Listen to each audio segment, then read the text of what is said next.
ইলিয়াসের উপরে বিলা হয়েছে কিছু বাঙ্গু সুশীল। কেন বিলা হয়েছে? তারা বলে ইলিয়াস নাকি গুজব ছড়ায়, ইলিয়াস নাকি সত্যের সাথে মিথ্যা মিশায় পরিবেশন করে। এই বিষয়টা আমরা আজকে বুঝে দেখবো সত্যি সত্যি ইলিয়াস সত্যের সাথে মিথ্যা মিশায় পরিবেশন করে কিনা। তার পাশাপাশি ওই যে যেটা কয় না বিলো দ্য বেল্ট, সেই খেলা শুরু করেছে। কইতেছে ইলিয়াস নাকি মিলিয়ন মিলিয়ন ডলার ইনকাম করে। উরে বাবা, ভিডিওর ভিউ থেকে। সোশ্যাল ব্লেড নামে একটা সাইট আছে, উঠে গেলে দেখবেন যে এই কোন সাইট কোন ইউটিউব চ্যানেলের কেমন ইনকাম হবার পারে। হ্যাঁ, এটা একটা ধারণা দেওয়ার চেষ্টা করে। ওইটা দেখিয়া বাঙ্গুই লিটাররা ভাবিছে বা এটা চমৎকার জায়গা পেয়েছি তো, বিশাল প্রচুর জ্ঞান আহরণ করিচ্ছি তো। তারপরে উটি থেকে ওগুলো নিয়ে এসে কপি পেস্ট করিয়া ওই জ্ঞান বিলানোর চেষ্টা করে। যারা অনেকদিন থেকে ইউটিউবিং করেন, ইউটিউব করতে করতে বাল পাকায় ফেলছেন, তারা ইলিয়াসের ভিডিও যদি দেখেন তাহলে বুঝতে পারবেন যে ইলিয়াসের ভিডিওর বেশিরভাগ ভিডিওর এই মনিটাইজেশন মানে টাকা আসে না আর কি। এইটা শুধু ইলিয়াস না, সারা দুনিয়া যারা অ্যাক্টিভিজম করে তাদের জন্য এটা একটা বড় সমস্যা। কারণ তাদের ভিডিওতে ভায়োলেন্স থাকে, ভায়োলেন্ট ছবি থাকে, ভায়োলেন্ট ক্লিপ থাকে। এইসব থাকলে যারা ইউটিউবে বিজ্ঞাপন দেয় না পণ্যের, ওইরা বিজ্ঞাপন দিতে রাজি হয় না। ওদের একটা স্ট্যান্ডার্ড আছে, কমিউনিটি স্ট্যান্ডার্ড। ওইটার মধ্যে ভায়োলেন্ট ছবি, রক্তপাত ইত্যাদি ইত্যাদি এইসব থাকলে ভিডিও মনিটাইজেশন করা যায় না। এটা ছাড়াও ওই দেখেন পুলিশ মার্চ করিচ্ছে, মারিচ্ছে, এই সমস্ত জিনিস থাকলে, মিলিটারি মার্চ করিচ্ছে, রক্তপাত হচ্ছে, এইরকম জিনিস থাকলে কখনোই ওই ভিডিও মনিটাইজেশন করা যায় না। এটা ছাড়াও আরো সমস্যা আছে, সেটা হইতেছে পলিটিক্যাল ভিডিওতে রিপোর্ট হয়, প্রচুর রিপোর্ট হয়। অনেক বেশি যদি রিপোর্ট হয় তাহলে মনিটাইজেশন অফ হয়ে যায়।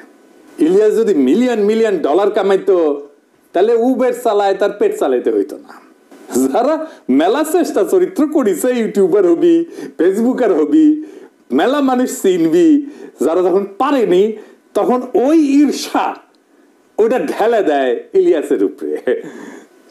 আপনি চিন্তা করেন যে ছেলেটা সারাদিন আসে তো উবের চালায় নিজের পেট চালানোর জন্য, কতখানি নির্মম, কতখানি অসংবেদনশীল হইলে, কতখানি প্রতিহিংসা পরায়ণ হইলে এইরকম একটা অপবাদ দেয় একজন অ্যাক্টিভিস্টকে।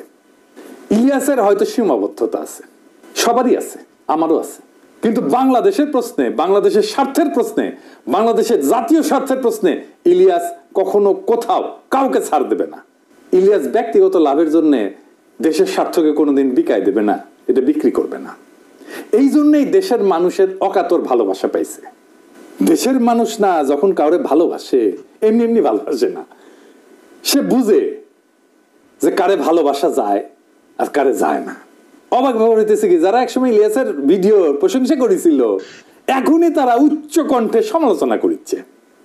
যাই হোক, আসেন আমরা দেখি ইলিয়াসের ভিডিও নিয়ে কথা বলি। আমি আসলে ভিডিওর কন্টেন্ট নিয়ে কথা বলবো না, আমি দেখব যে এই যে গুজব টুজব বলতেছে, সত্য মিথ্যা মিশানো বলতেছে, ওই বিষয়টাই দেখবো। আসলে আমরা আসলে দেখি সত্য কারে। দেখেন, আমরা যদি ধর্মের দিক থেকে দেখি তাইলে সত্য কই থাকে? সত্য কিন্তু সবসময় খোদাই, ঐশ্বরিক, এটা আদার ওয়ার্ল্ডে থাকে, এটা ঈশ্বরের কাছে থাকে, সৃষ্টিকর্তার কাছে থাকে। আমরা সত্যের নিকটবর্তী হওয়ার চেষ্টা করি। মিডিয়ার কাজ কি সত্য বলা? প্রশ্ন শুনে মনে হইতে পারে হ্যাঁ, মিডিয়ার কাজ তো সত্য বলাই। আসেন আমরা একটা ঘটনা দিয়ে এই মিডিয়ার সত্য বলার ঘটনাটা দেখি। ওই যে প্রথম আলোর সামনে যে জিয়াফতের ঘটনা ঘটেছিল না, জিয়াফতের দিন কি করেছিল? পুলিশ পিটাইছিল, তাই না? বিনা উস্কানিতে আলো নিভাই দিয়া সবাই রে পিটায় সরাই দিছিল লাঠিচার্জ কইরা। কিন্তু ওই ঘটনাটা প্রথম আলো কিভাবে লিখলো যারা ওইখানে জিয়াফত করতে গেছিল তারাই বিশৃঙ্খলা করেছে, তাই না? বিশৃঙ্খলা কে করলো? যারা জিয়াফত করতে গেছিল, যারা মাইর খেলো, তারাই নাকি বিশৃঙ্খলা করছিল। স্পষ্ট ভিডিও ফুটেজ আছে, আমি দেখাইছি, আজ আর দেখাইলাম না। দেখেছেন তো, আলো নিভাই দিয়ে খুব শান্ত বিনা উস্কানিতে যে জমায়েত, তার উপরে লাঠিচার্জ শুরু করলো বিনা কারণে। ওইখানে আলো নিভাইছে পুলিশ, কখনো ওখানে আলো নিভানো হয় না। তার মানে পুলিশ জানতো, প্রস্তুতি নিছে যে তা মারবে, তারপরে বিনা উস্কানিতে ঝাঁপায় পড়ছে। শুধু যে ঝাঁপায় পড়ছে তাই না, একজন অ্যাক্টিভিস্টকে ধইরা প্রথম আলো অফিসের মধ্যে ধরে নিয়ে গেছে, ওইখানে বিভৎসভাবে নির্যাতন করছে। প্রথম আলো নিউজে ওইগুলো আছে যে আলো নিভাই দেওয়া হয়েছিল, বিনা উস্কানিতে মারপিট করা হয়েছে, একজনকে প্রথম আলোর অফিসে নিয়ে যায় মারপিট করা হয়েছে, আছে? নাই। তার মানে প্রথম আলো ঘটনার একটা দৃষ্টিকোণ থেকে, তাদের দৃষ্টিকোণ থেকে সংবাদ হিসেবে উপস্থাপন করছে। প্রথম আলোর উল্টা পাশের অংশ যারা, মানে আমরা, তাদের কণ্ঠস্বরকে স্তব্ধ করে দিছে। সত্যটা কি? আমরা যেটা বলছি সেটা নাকি প্রথম আলো যেটা বলছে সেটা? সম্ভবত এই ঘটনার আরো অনেক দৃষ্টিকোণ আছে, কারণ আমরা দুইটা পক্ষ, প্রথম আলো এবং আমরা।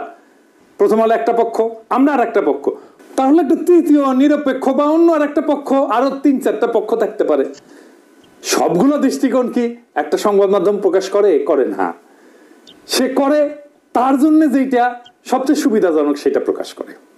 মিডিয়া যা প্রকাশ করে সেটা ঘটনার প্রতিক্রিয়া প্রকাশ করে, ঘটনা না। আসল ঘটনাকে সে পুনর্নির্মাণ করে, বানায়। সে পুনর্নির্মিত ঘটনাকে একটা ঘটনা হিসাবে প্রচার করে, এবং এই ঘটনার বাইরে যেগুলো, সেগুলো হয়ে যায় গুজব। আমি একটা এক্সাম্পল দিই। মানবতা বিরোধী অপরাধের আদালতে সংবাদপত্রে প্রকাশিত সংবাদকে সাক্ষ্য হিসেবে ধরা হয়েছিল। দুনিয়ার সব সাক্ষ্য আইনকে বুড়া আঙুল দেখায় সংবাদপত্রে প্রকাশিত সংবাদকে সাক্ষ্য হিসেবে ধরা হয়েছিল। আমরা বলছিলাম এইটা হইতে পারে না, এটা অন্যায়, এটা অপরাধ। এইভাবে সংবাদপত্রে প্রকাশিত সংবাদকে সাক্ষ্য হিসেবে ধরা যায় না। সংবাদপত্রে যদি সত্য কথাই লেখা থাকে তাহলে তাকে সাক্ষ্য হিসেবে ধরতে অসুবিধা কোথায়? অসুবিধা এইখানেই, সংবাদপত্রে সত্য কথা লেখা থাকে না, লেখা থাকে একটা দৃষ্টিকোণ। আসলে ক্ষমতা সংবাদ তৈরি করে, ঘটনাকে পুনর্নির্মাণ করে, তার বয়ানের বাইরে সে যেটা বলতে চায় সেটার বাইরে যেটা, সেটাকে সে গুজব বলে উড়ায় দেয়। সে নিজের বয়ানকে সত্য বলে দাবি করে, আর বয়ানের বাইরে যেটা সেটা হইতেছে গুজব। এবার বুঝছেন তো? আমারও তো বলে গুজববাজ। আমি তো পত্রিকার নিউজ টিউজ রেফারেন্স দেখাই, তারপরেও আমি নাকি গুজব ছড়াই। তার মানে গুজব হইতেছে তার বয়ানের বাইরে যেটা, তার বিশ্বাসের বাইরে যেটা, সেটাই গুজব। কিন্তু ধরেন মিডিয়া যেটা প্রকাশ করে অথবা যেটাকে তারা গুজব বলে দাবি করে, এটা কিন্তু সত্য বা মিথ্যার বিষয় না।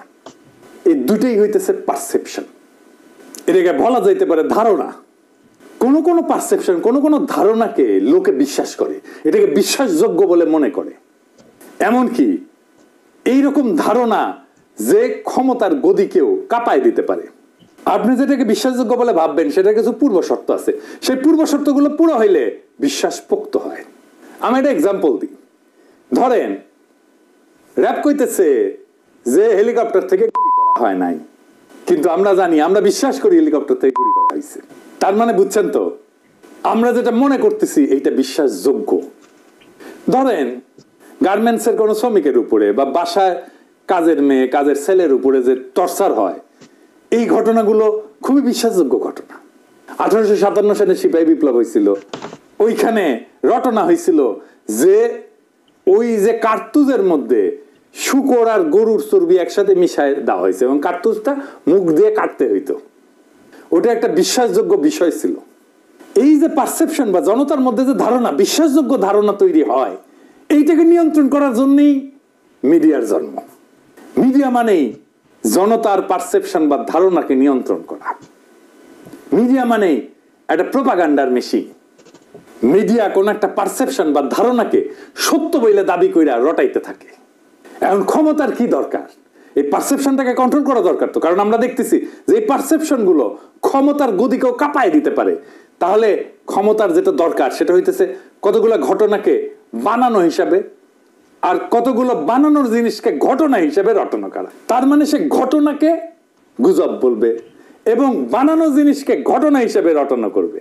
বুঝছে?